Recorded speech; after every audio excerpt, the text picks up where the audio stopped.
All right, duck. Jerry shunted Duck to the back of the sheds.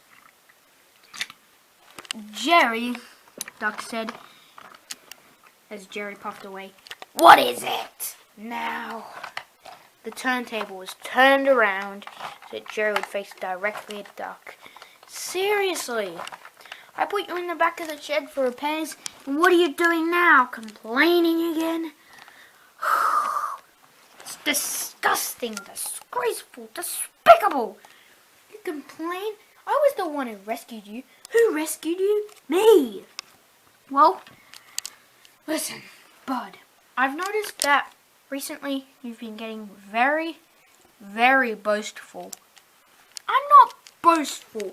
I am not boastful," said Jerry. "Well, you've been getting rude. And if you keep up like this, then you're going to end up like Thomas." "Thomas?" moaned Jerry. "Thomas? You think I care about some fictional tank engine or something? Because I don't. Now, I've got work to attend to." He started to puff away.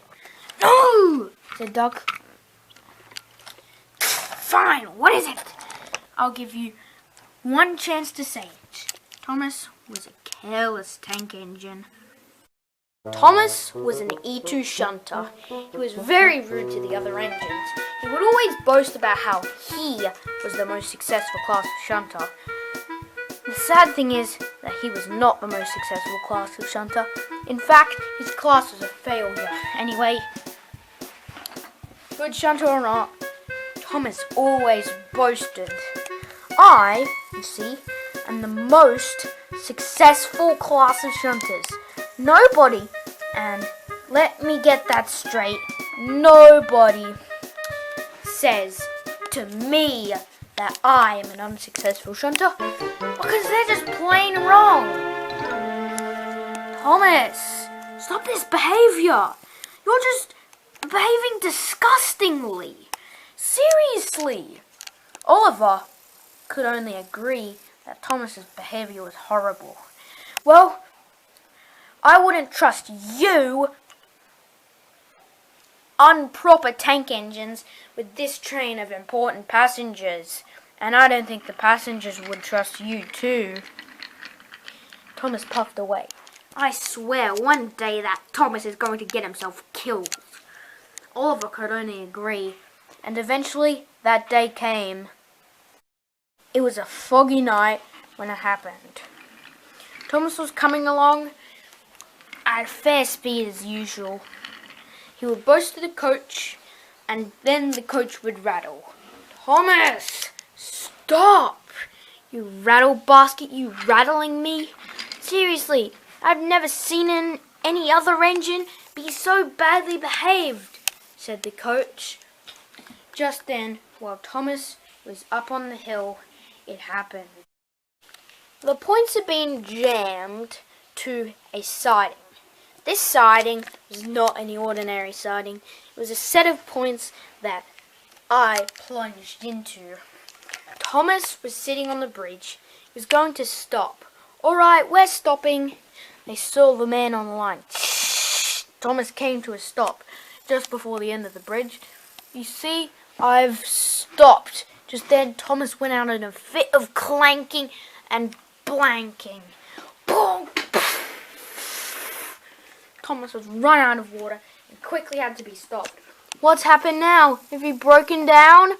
Do you need some help?" asked the coach. "I don't need any help," said Thomas rudely. "I'm all fine." Meanwhile, the man on the points was fixing it. You know what? Since you're the most successful shunter, I guess you don't need some help from a coach, but I'll help you out anyway." And so the coach started to bump Thomas. "Stop! Stop!" Thomas shouted. The man on the points noticed this and quickly dived to the side of the track bed. Luckily, he was able to stand up. Thomas's crew noticed this and they quickly jumped out. "Help! Help!" shouted Thomas. He came down the line onto the old siding and he headed for the water. The guard slammed on the brake in the coach, but it was too late. "Help!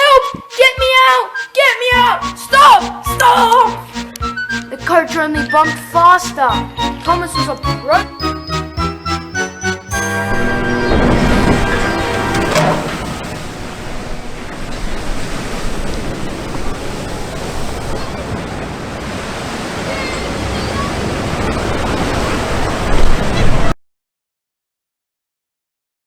And then what? Well, Thomas was never found. Some say that he was rebuilt. Some say that he was raised and scrapped for spare parts. Some say he was just left there. But listen, tomorrow will be 6 years, I think, since Thomas had the crash. You better watch out. Some say his ghost is prowling. You're just being sarcastic. There's no way that a dead engine 6 years could come back. Or could it? Said Duck. Since Duck was damaged, Jerry had to take his passenger train. Oliver did the helpful favour and arranged the passenger train for Jerry. Come on, Jerry would say. And Oliver finally got the train ready. On this train, he had 2 coaches and an engine, of course, himself. He started to puff away with the coaches. Be careful, he said. It's not tomorrow, or it's past midnight. He said, it's been the 2nd day. Does that mean that it's been the anniversary? Huh. Don't worry. He must have been joking. However, shortly after, Jerry would make a horrible discovery. He noticed the points were set to the old pier. Oh no, said Jerry. The points are set to the old pier. Jerry put on his brakes, Jerry tried to put on his brakes, but he couldn't. He came onto the old pier. Stop! Oh no! He saw the faint outline of an E2 tank engine. Ah! Ah! Stop! Stop it! Stop it! He watched as he rolled towards the pier. The car slammed on the brake. Ah! The guard had the brakes full on. Help! Help! Stop! Stop! Stop!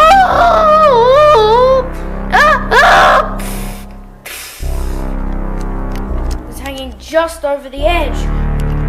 He was quivering.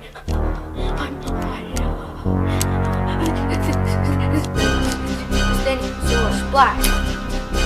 The water splashed and something rippled. He heard steam. I'm not moving. He was petrified.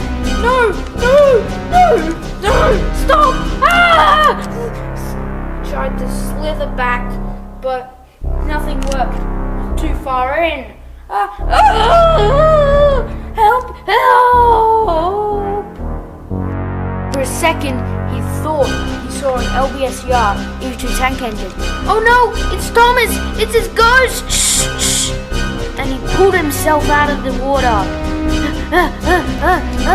He quickly dashed back, going as fast as he could. Silly engine, said the coaches as he backed away. Oh my God! Oh my God! He was submerged, scared, and most of all, shocked. There's no way that I saw Thomas. There's no way I saw Thomas. Yes, it's not possible. It's not possible that you saw Thomas, he said as he came to the buffers. He felt that was very comforting, and indeed it was. A panted and surprised Jerry shunted all his coaches into the siding. He saw Scarlowy. Scarlowy was looking at him. What are you looking at? Said Jerry rudely. He saw Oliver too. Hi Oliver. Oliver just giggled. Oh, what are you giggling about? Are you giggling at me? Or what? I don't like being giggled at. He turned around and finally he saw Duck. Duck, what are you doing here? I thought you were pulling important goods trains. No, I've been sitting in the shed waiting for repairs. Oh well, said Jerry, that's too bad. Well, at least we got you. Yeah, we asked your driver and fireman and the signalman to set the points. We also told the guard to slam on the brakes once you came down the hill. Yes, it was all planned by me, as revenge as you. Wait, so you're saying that you put the ghost engine in there? No, we just pushed a van in there. Yeah, we didn't put any tank engine in there. But Jerry now believed that the ghost was real. Although the other engines still think that the ghost is fake and that Jerry certainly was spooked and tricked, Jerry still thinks ghosts are real. Do you think Thomas is real? I do. We have important history logs, and Duck is a very trusted engine. I think Jerry has finally learned his lesson. Don't you?